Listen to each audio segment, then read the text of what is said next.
Bonjour à tous, mon nom c'est Kate, bienvenue sur la toute nouvelle chaîne francophone de Blanc. Comme vous savez, la chaîne principale est en anglais, mais j'ai pensé que c'était très important de faire une vidéo pour informer aussi la communauté francophone, donc voilà. Avant de commencer la vidéo, je tiens à vous préciser que je ne suis pas une conseillère financière. Tout ceci est à but éducatif seulement, donc c'est très important de toujours aller faire vos propres recherches. Ceci étant dit, commençons. Donc, aujourd'hui, on va parler de Binance, comment créer un compte sur Binance et puis comment faire l'achat de vos premières crypto-monnaies. Binance est une plateforme d'échange qui est très populaire puis qui est très utilisée partout dans le monde. Donc, c'est pour ça qu'on a choisi de parler de Binance aujourd'hui. Dans les prochaines vidéos, éventuellement, on va parler de plusieurs autres plateformes d'échange parce qu'il y en a plusieurs. Mais Binance, c'est une des plus importantes jusqu'à maintenant. Donc, commençons ensemble. Pour commencer, vous allez aller sur Google. Une fois sur Google, vous allez taper Binance et puis vous allez cliquer sur le premier lien ici. Une fois sur cette page, comme vous voyez, là, c'est en anglais, mais vous allez pouvoir cliquer ici sur l'option pour le mettre en français. Donc, voilà. Ici, dans le coin à droite, vous avez une option de le mettre en blanc, mais moi, je préfère toujours en noir, donc voilà. Pour commencer, on va cliquer ici sur S'inscrire. Une fois sur cette page, on vous dit bienvenue sur Binance. Donc, vous sélectionnez votre pays de résidence. Donc, on va mettre Canada ici, confirmer. Une fois que c'est fait, vous avez l'option d'entrer soit votre email ou votre numéro de téléphone pour vous connecter. Ensuite, vous créez un mot de passe. Une fois que vous avez entré votre mot de passe, ici, vous avez le ID de parrainage. Ça, c'est le code de référence. Si vous voulez, vous pouvez aller dans le lien dans la description en bas de la vidéo. Vous allez trouver le lien de référence, mon lien de référence. Donc, en cliquant là-dessus, ça va vous apporter directement ici. Ça va me donner à moi un bonus, puis ça va vous donner à vous aussi un bonus. Ou vous pouvez aussi l'entrer manuellement ici. Donc, on y va. Ensuite, vous cliquez sur « Créer un compte ». Ici, vous faites le petit test de sécurité. Donc, une fois rendu ici, Binance va vous envoyer une vérification par message texte. Donc, ici, vous allez cliquer sur « Obtenir le code ». Ensuite, vous allez entrer votre code juste ici. Donc, on y va. Une fois que c'est fait, votre compte est créé. Bienvenue dans Binance. Donc, Binance, c'est quand même une application qui est un peu compliquée pour les débutants. Il y a plusieurs options à observer.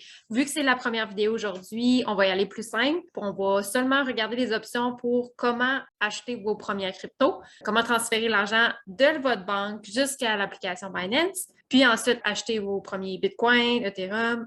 Donc, avant de pouvoir commencer à faire des transactions, il va falloir passer par le processus de vérification de votre identité. Donc, on y va. Donc, vous allez entrer votre pays, votre prénom et votre nom de famille, ensuite votre date de naissance. Quand c'est fait, on clique sur « Continue ». Ensuite, votre adresse, le code postal, la ville, la province. Une fois que c'est fait, on va sur « Continue ». Donc, le processus de vérification de l'identité, c'est sûr que ça peut prendre quelques jours, même voire une semaine. Ça peut être long quand c'est la première fois qu'on s'inscrit à une plateforme, mais après ça, il n'y a pas de complications. L'utilisation Binance se fait bien. Donc, c'est vraiment juste la première étape qui est plus longue et plus tannante. Mais il faut passer par là, on n'a pas le choix.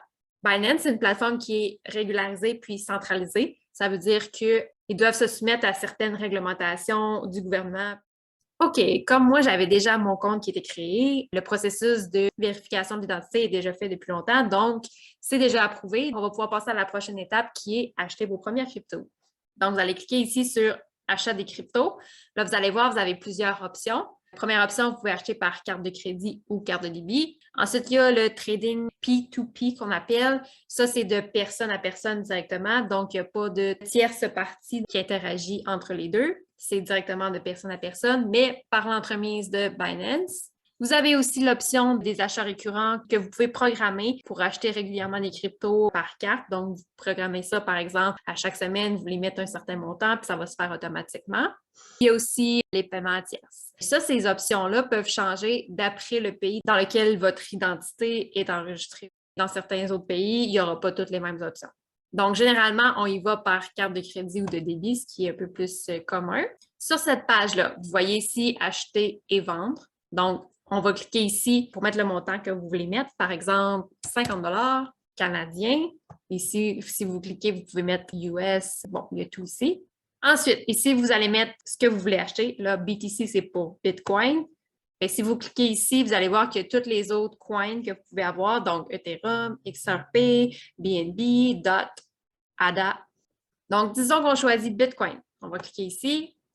Donc, pour 50 canadiens, ça va vous donner 0,000998 Bitcoin. Comme vous savez, le prix du Bitcoin est quand même assez élevé. En date d'aujourd'hui, il tourne aux alentours du 50 000 canadiens. Donc, c'est pour ça que ça vous donne ce montant-là. Comme vous voyez ici, vous pouvez cliquer sur achat récurrent si vous voulez que ça se fasse automatique, par exemple, à chaque semaine, à chaque mois.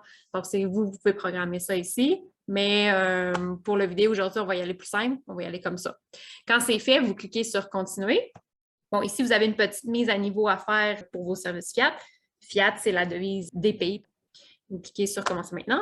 Activer le service fiat. Vous cliquez ici, poursuivre et continuer. Continuer encore une fois. Donc, maintenant, c'est activé. On va pouvoir continuer à trader.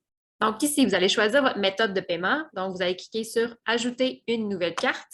Ici, vous allez mettre votre nom, numéro de la carte, vous entrez la date d'expiration, puis le code de sécurité. Une fois que c'est fait, vous cliquez sur Suivant. Bon, une fois que c'est fait, vous allez voir dans votre portefeuille, vous allez voir ici le montant de Bitcoin que vous avez. Vous avez le détail des transactions récentes que vous avez effectuées. Donc, tout est écrit ici, puis tout est en détail ici. Là, il y a plusieurs options qu'on peut explorer ensemble, mais comme je vous dis, aujourd'hui, on va y aller plus simple. Donc, on ne va pas rentrer en détail de toutes les options qu'il y a parce qu'il y en a beaucoup sur Binance. Pour ceux qui sont au Canada, vous pouvez aussi utiliser la plateforme crypto.com qui est vraiment très simple à utiliser pour des débutants, mais ça, on en parlera dans une prochaine vidéo. Donc voilà, c'est aussi simple que ça d'acheter vos premières cryptos avec Binance. Une fois que vous avez acheté vos premières cryptos, la prochaine étape, ça va être de savoir quoi faire avec vos cryptos parce qu'il y a plusieurs options qui s'offrent à vous. Vous pouvez simplement la laisser dans l'échange Binance, comme vous pouvez l'envoyer dans des wallets qu'on appelle des portefeuilles. L'option la plus sécuritaire pour entreposer vos cryptos, c'est bien sûr les wallets, donc les portefeuilles qu'on appelle. Les plateformes d'échange comme Binance, c'est sûr que c'est plus à risque. Ça reste qu'il peut toujours avoir une cyberattaque. Ça, on n'est jamais à l'abri de ça. Même si Binance a fait ses preuves et que c'est une très bonne plateforme d'échange, ça reste quand même un peu à risque. Puis aussi, il ne faut pas oublier que c'est une plateforme centralisée. Donc, il y a quelqu'un au bout du compte, la tierce partie qu'on appelle, qui contrôle l'échange. Donc, il faut garder ça en tête. Voilà pour aujourd'hui. On a terminé l'achat de nos premières cryptos. Dans la prochaine vidéo, on va justement parler d'un wallet, donc un portefeuille qui est très populaire, MetaMask. Donc, on va créer ensemble un MetaMask pour entreposer nos Ethereum. Revenez-nous dans une prochaine vidéo. On va faire ça ensemble.